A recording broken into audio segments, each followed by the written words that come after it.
Вие сте легенда за нашата практика. Аз нямам такъв пациент като вас. Кажете от колко години сме заедно? Може би 10. Не знам колко даже не знам. Не знам. Заболечение, доктор Василева. Добър ден. Здравейте. Може да и повече.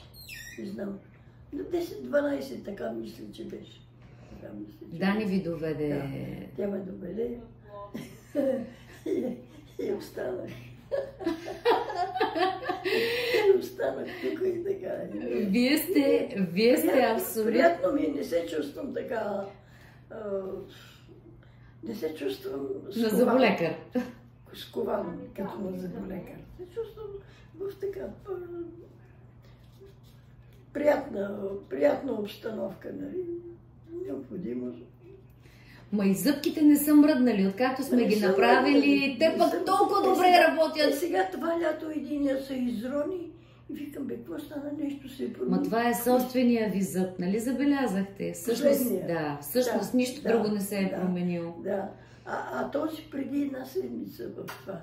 И може би не съм внимавала достатъчно, така си мисля.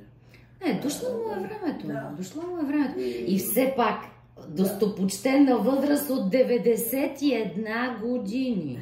Това на кой може да се похвали, че вие с собственото си тяло, с тая любов към хората, ходите по улицата, ликуваме зъби, правиме чудеса и сме щастливи. Не съм била в болница нито един ден, не съм преспала. Нито един ден. Аз помня, че сте ми казвали, че никога не сте оперирана от нищо. От не всичко.